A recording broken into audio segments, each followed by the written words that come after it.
Chapter 1 Arrival and First Steps. Captain's log: we crossed the outer coma at 0300 ship time. The planet filled the viewport like a bruised jewel, a palette of cold blues and green auroral bands. We were the first to arrive in 10,000 cycles. The massive futuristic interstellar spacecraft settled into a silent dusk. I disembarked alone to test ground conditions and search for traces of the ancient makers. The first impressions are of a world stitched with paradoxes. Ice fields glint like broken glass, yet steam vents shiver with life. I found the first marker, a half-buried spire etched in impossible metal. It hummed faintly when I pressed my glove to it. The hunt has begun.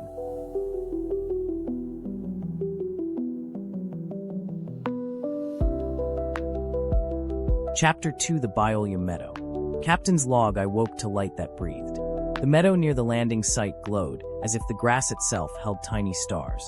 Strange herbaceous columns pulsed in cadence, and small herbivores with translucent fins grazed under hovering pollinators like living lanterns.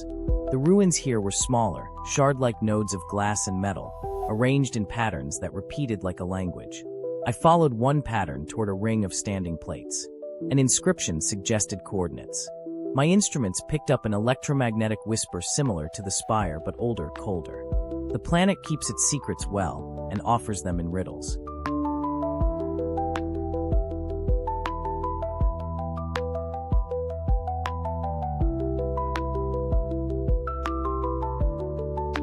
Chapter 3 Glass Dunes and Silent Arrays. Captain's log: the terrain shifted.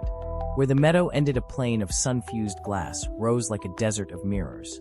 Dunes made of fused silica rolled underfoot, and the heat shimmer bent distant monoliths into ghosts. Embedded in the dunes lay long rectangular arrays half exposed, their surfaces patterned with near-invisible filaments. I mapped the arrays. The signals suggested a lattice network that once spanned the hemisphere. I began excavation. Each blade of sand caught a sliver of sun like a signal. The weather turned, and a windstorm of fine glass grit forced me to shelter behind a ruined array. In the grit I heard the device whisper through my suit, or perhaps that was my imagination.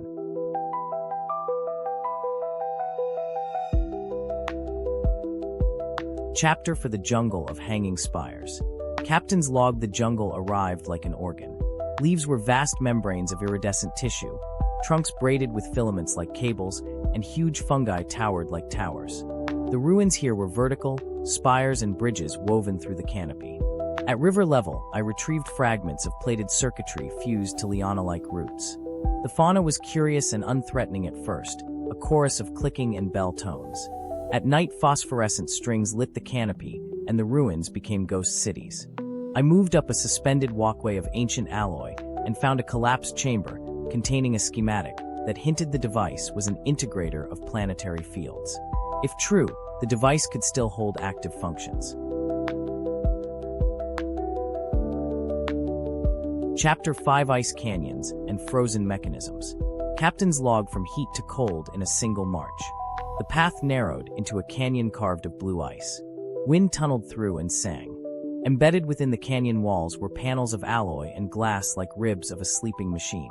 I descended into a cavern where ice preserved a chamber, and inside it a small tech sphere encased in crystal. My tools warmed the ice and revealed filigreed metalwork that matched diagrams from the jungle schematic.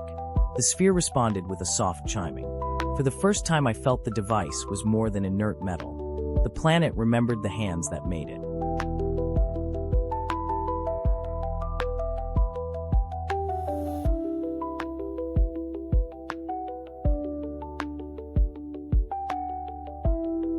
Chapter 6 Vault of the Ancients and Departure. Captain's log: the final coordinates led beneath the ruined city, where towers leaned like toppled instruments. The vault lay under a plaza of glass and living vines. Guardians, creatures of bone and vine animated by the planet's field, rose to test me. We did not fight. Their curiosity matched mine. In the vault I placed the sphere into a cradle and watched a projection bloom of an ancient calculus, threads of planetary field wrapping through the device. The device integrated and sang. The planet shifted subtly, as if remembering its old engines. I carried what I could and returned to the massive futuristic interstellar spacecraft. The ship accepted the artifact and recorded everything. I set course for a new horizon. The planet sleeps now, but I know it will wake in a new way one day.